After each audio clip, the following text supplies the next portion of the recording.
Viewers, এ পর্যায়ে দেখাবো ই passport online আবেদন বাতিল করার নিয়ম।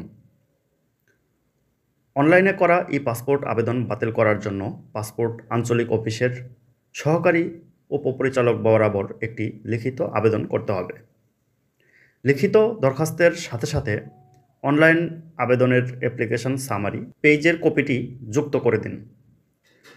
সহকারী পরিচালক সেই দিনই আবেদনটি বাতিল করতে পারেন অথবা 2-1 দিন সময় নিতে পারে।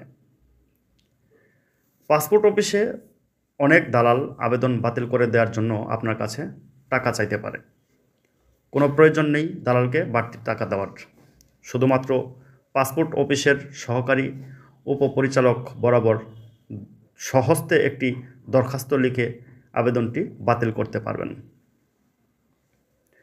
ই পাসপোর্ট আবেদন বাতিল করার দরখাস্ত নমুনা কপিটি আমি এখানে তুলে ধরছি। সর্বপ্রথম আপনি এখানে তারিখটি প্রদান করবেন। আপনি যে অ্যাপ্লিকেশনটি করতেছেন সেই অ্যাপ্লিকেশনের তারিখটি এখানে দিয়ে দিবেন। সাপোজ আমি ধরে নিলাম 5 ফেব্রুয়ারি 2025 তারিখে আপনি আবেদনটি করছেন। তারপর লিখবেন বরাবর সহকারী পরিচালক আঞ্চলিক পাসপোর্ট অফিস। আপনি যে আঞ্চলিক পাসপোর্ট অফিসে দরখাস্তটি করছেন সেই আঞ্চলিক পাসপোর্ট অফিসের স্থানটি দিয়ে দেবেন। আমি এখানে ময়মনসিংহ লিখে দিয়েছি। আপনি যদি নোয়াখালীর হন নোয়াখালী দিবেন, ঢাকার হলে ঢাকা দিবেন, যে জায়গার হবেন সে জায়গার দিবেন। তারপর এখানে বিষয় লিখবেন। বিষয় ই পাসপোর্ট আবেদন বাতিল করার দরখাস্ত, এটি লিখে দিবেন। তারপর লিখবেন জনাব, বিনীত নিবেদন এই যে আমি হাফিজুর রহমান, আপনার নামটি এখানে উল্লেখ করবেন। পিতা মুস্তাফিজুর রহমান, আপনার বাবার নামটি এখানে উল্লেখ করবেন। মাতা আমেনা বেগম, আপনার মায়ের নামটি এখানে উল্লেখ করবেন।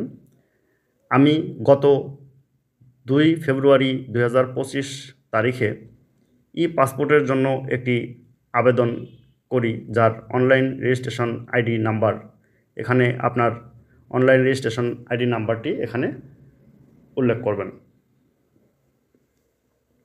কিন্তু ভুলবশত আমার পাসপোর্ট আবেদনে আমার জন্ম তারিখ, নাম, মোবাইল নাম্বার, জাতীয় পরিচয়পত্র নম্বর, জন্ম নিবন্ধন নম্বর, অন্য কোনো তথ্য, অর্থাৎ যে তথ্যটি আপনার ভুল হয়েছে সেই তথ্যটি এখানে আপনি উল্লেখ করবেন।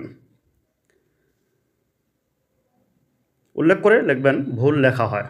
এমত অবস্থায় আবেদনটি বাতিল করে আমি নতুনভাবে আবেদন করতে চাই।